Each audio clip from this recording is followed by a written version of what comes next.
Mic check 1 2 1 2. How do I sound? Sound the same or better? I gotta show up on camera for a quick second to shout out my homeboys for gifting me this new microphone for my birthday so I can sound nice and crispy for my passion project. I just got back from watching Thunderbolts, but the hype for Daredevil is still coursing through me, so I'm here to continue more of that hype. So if you're like me, then you're a big fan of the Netflix Daredevil show. You were hyped for Born Again, but after watching it, you felt like there was too much of a lack in connecting to Season 3. My last video didn't do as well as I'd hoped, but this video is just going to double down on it because I care about this topic a lot. So this video is going to be dedicated solely to the comic book character Brett Mahoney and how Royce Johnson deserved to return for Season 2 of Daredevil Born Again. A lot of this was covered in my previous video, so check that one out if you haven't already. And this video is going to be a little more in-depth with the points I made there. The overall offense I'm talking about here is the fact that the new character Cherry basically took Brett Mahoney's place. Everybody should know by now that the Netflix show wasn't going to be treated as a predecessor to this show until the writer's strike brought in a new team to fix it. Now, if that creative overhaul had Brett Mahoney in mind, then they could have gotten Royce Johnson back the same way they recast Vanessa Fisk.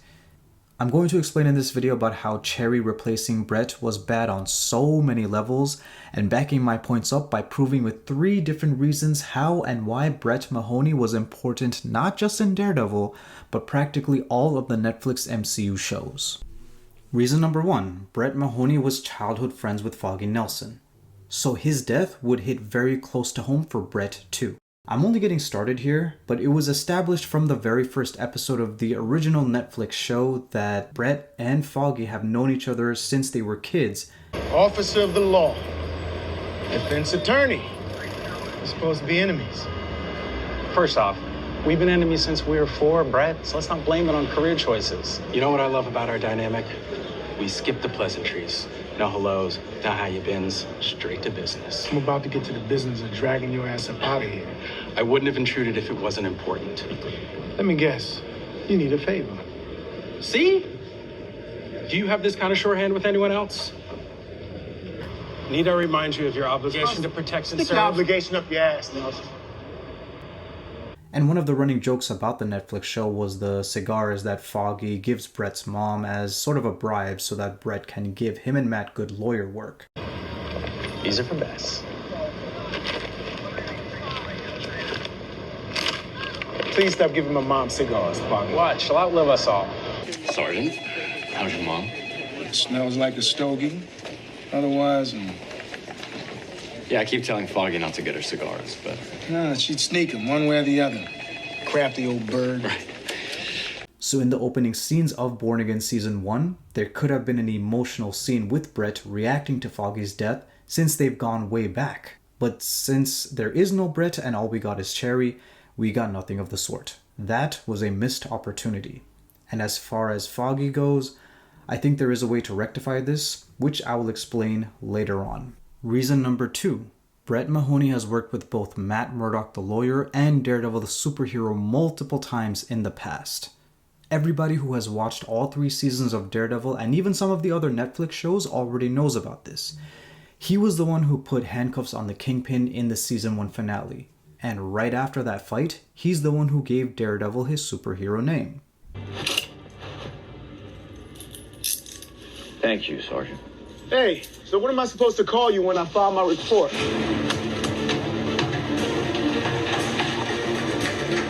Daredevil. That's what they're calling him now. I can't stress enough how that is a really big deal, but it goes on. I think Season 2 was taking place chronologically at the same time as Captain America Civil War, and then we had this poignant scene between Brett and Daredevil. Hey, stay out of it. You hear me? I just want to help, Sergeant. No, you can't help. You're the problem. Because of you, the uniform means dick. Cops are no longer preventing crime, we're just chasing it. Mopping up the mess that you people leave in your wake. We're on the same side, you and I. You're on your own side. And it's not just about Brett and Daredevil, it's also about Brett in the larger MCU. I mean, he's only appeared in other Netflix MCU shows, but Netflix MCU is still MCU. For example, in season 1 of The Punisher, who's also probably the best part of Born Again by the way, Frank saves Brett's life. And even after all that, Brett still wants to arrest him, and Frank has the respect for Brett to accept it if Brett actually does go ahead and arrest him, but of course, he lets Frank go. You can't leave, Frank. You can't leave. You can't leave, Frank. I can't let you just walk away, Frank. Frank!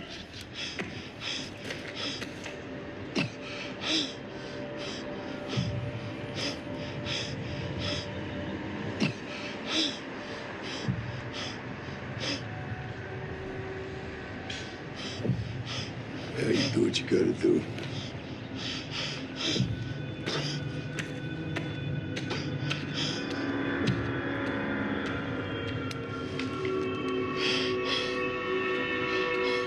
And the list goes on. I'm gonna make a separate video about Ray Nadeem, but in season 3, he helps Matt and Foggy shelter Nadeem and his family after Kingpin sends his henchmen after him. Nadeem was a main character in season 3, so that's a big deal too. And just like how Brett showed up in episode 1 of the show, he also showed up to pay his respects at Father Lantham's funeral right at the end of the series. Besides everything else I mentioned and am going to mention, if that isn't establishing Brett as an important character, then I don't know what it is. Now let's take a look back at the first episode of Born Again.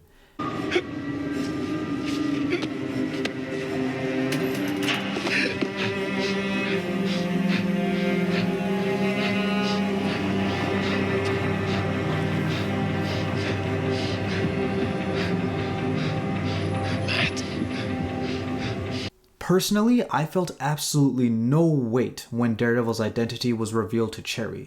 Now, keep everything about this scene the same, but replace Cherry with Brett Mahoney, and the whole entire context changes because of everything I just explained about how much of a connection Brett had to Daredevil the superhero, Matt Murdock the lawyer, and Foggy Nelson, his childhood friend. Anyway, reason number 3.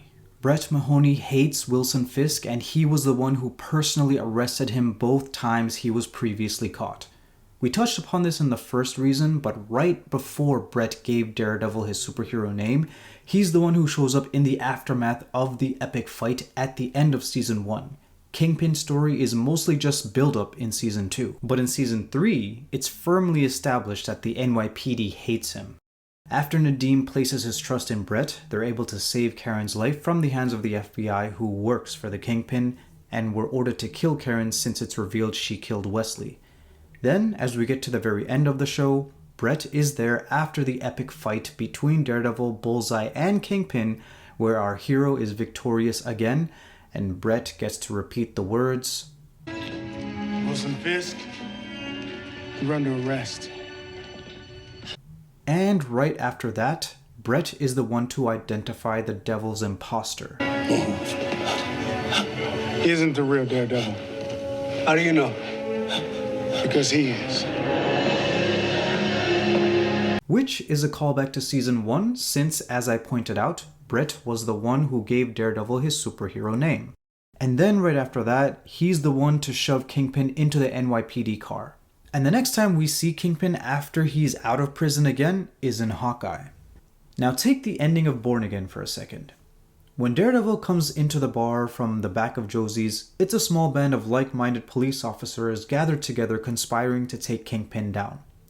Now most commentators have said that they were hoping to see some of the Defenders in that scene and maybe even Spider-Man. That's a topic for another video, but I'm here today just to talk about Brett. Based on everything I just told you, doesn't it make sense that it should have been Brett at the bar too? Just like it should have been Brett at the beginning seeing Daredevil's identity? Just like it should have been Brett being Matt's investigator during the White Tiger trial? Just like it should have been Brett being the one who stuck around for Matt to connect with while all of his friends and family are either dead or have just left the scene? Do you see where I'm getting at here? I've already watched a lot of reviews for Born Again. The fanbase does seem to have pretty mixed feelings about it, even though the critical reception has been generally good. Everybody pretty much unanimously agrees that episodes 1, 8, and 9 are notches above the rest of the show, and those happen to be the episodes that were produced by the new team, Justin Benson and Aaron Moorhead. And look, these guys of course deserve credit for saving the show from being worse than it was going to be, but I think a little too much credit is being given.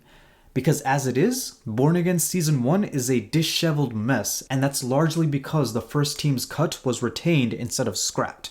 But that didn't necessarily make the end product good, it just made it into a mixed bag. Yes, what we got is better than what we were going to get, but that doesn't mean that what we got is all that good in the first place. And look, not every TV show we watch has to be a masterpiece in order for us to enjoy it. But the fact of the matter is, superfans like us consider the Netflix show and definitely season 3 to be a masterpiece. So we went from that to this, and this is kind of just okay. I honestly feel like they could have done a lot more to make Born Again be even better. Like, if they're gonna bring back some more stunt coordinators from the Netflix show, why didn't they just bring back some of the original showrunners too? Why not reach out to Eric Olsen or Steven DeKnight or even Drew Goddard? Those are some of the folks responsible for the greatness that was the Netflix Daredevil show. Benson and Moorhead are best known for the Loki TV show on Disney+. If they really wanted to do their best in connecting Born Again to the Netflix show with the resources they had, why didn't they just call Royce Johnson and have him return for this season? I mean, yes, Clark Johnson had already filmed several scenes as Cherry, but so did Sandrine Holt, who was the recast Vanessa. So if they could recast Vanessa, they could have recast the police officer character too.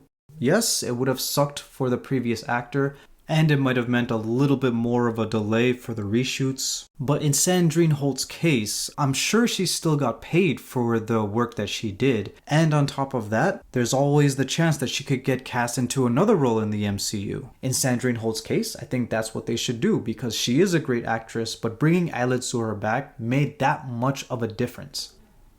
And people, I'm just going to go ahead and say it, Brett Mahoney is as important as Vanessa. Need I remind you, he is the one who arrested Vanessa's husband, and he did it twice. When I reached out to Royce Johnson on Instagram, he told me he was getting a lot of fan requests for returning in Born Again. In January 2023, he was cast for a show called Blacklist, but people on Instagram misread the look of his character and the cryptic caption as a hint that he was returning for Born Again, which unfortunately turned out not to be true. But looking at the comment section of that post, looking at Reddit posts, and even looking at some other YouTube commentators, you can see that there was definitely a strong fan base for this character. It should have been Brett instead of Cherry in Daredevil Born Again. Nothing against the actor, but this would have hit harder. Brett would have made such a big difference on this show. He's a familiar face, so we can automatically connect to him, and his character arc could just continue. He was a police officer who believed in law and order, but he knew how corrupt the system was.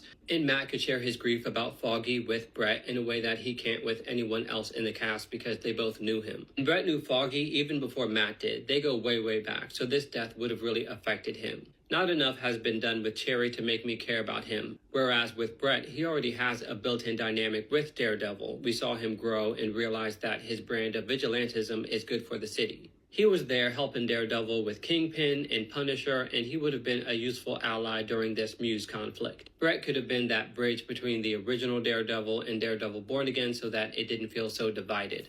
Everyone hates Mahoney Light, aka Cherry, and rightfully so, because he just exists, and I guess we're supposed to just accept him as Matt's old cop buddy when the show hasn't done anything to earn it. Another character that I really wish they had brought back was Mahoney from the original series. I think that his character should have taken the place of Cherry and have him fill in that role, because something that this show was lacking, and Ryan has talked about this in other videos, is a supporting cast.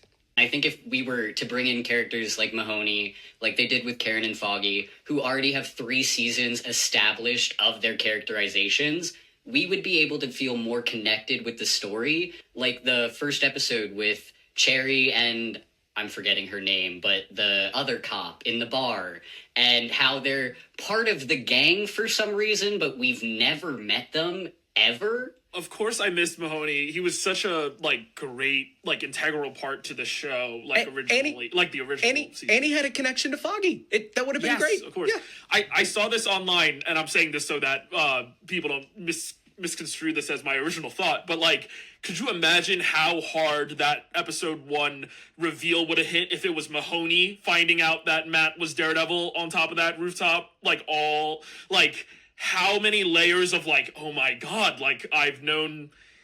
Mahoney was tied to both the lawyer side and the Daredevil side of the original show so integrally. This guy, Cherry, supposedly Matt's detective partner, is beyond useless. Why didn't they just bring back Detective Mahoney and be done with it? How are we supposed to be invested in this relationship when we've seen absolutely nothing they've done together? A lot of people are excited for season 2 because it's going to be the first season ran entirely by Benson and Moorhead, and I can think of a few ways how they can bring Brett Mahoney back. I gotta give some credit to Screen Crush. I'm gonna put all the videos that I have linked, that I have shown in the description below. But when Screen Crush was going over Daredevil Born Again, they talked about that infamous scene about how Kingpin crushed the commissioner's head. Which means right now there is no police commissioner in the MCU NYPD. In New York City, commissioner is the highest level of police that you can be. I thought that it was chief, but in New York it's commissioner. Throughout the original Netflix show, Brett Mahoney was climbing the ranks of the NYPD, and Daredevil was involved in that aspect of his career too. Take the credit, get a promotion if you can. You've earned it. Bullshit. No, people have to know the system works. Not his justice and not mine. The Joe Henny days are done in this town. Police are in charge. That's not how it happened. Then make it how it happened.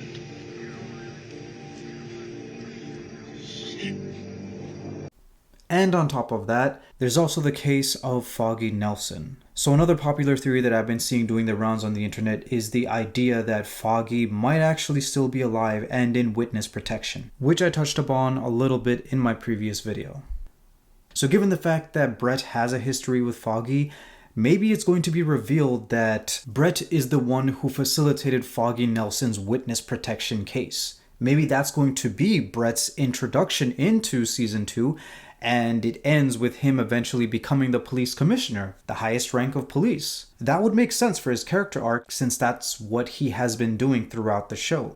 I'm going to see if I can get Royce Johnson to do an interview with me, and if I can, then I'm going to post that interview on this channel too. So crossing my fingers that he'll agree to meet with me to do an interview.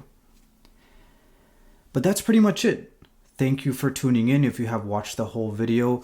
How did you feel about Daredevil Born Again? Let me know, comment below with your thoughts. How did you feel about Born Again as a proper season 4? Did you feel like it had enough of a connection to the previous seasons, or did you feel like there was too much of a lack in connection? Let me know. And as always, until next time, holla at your boy.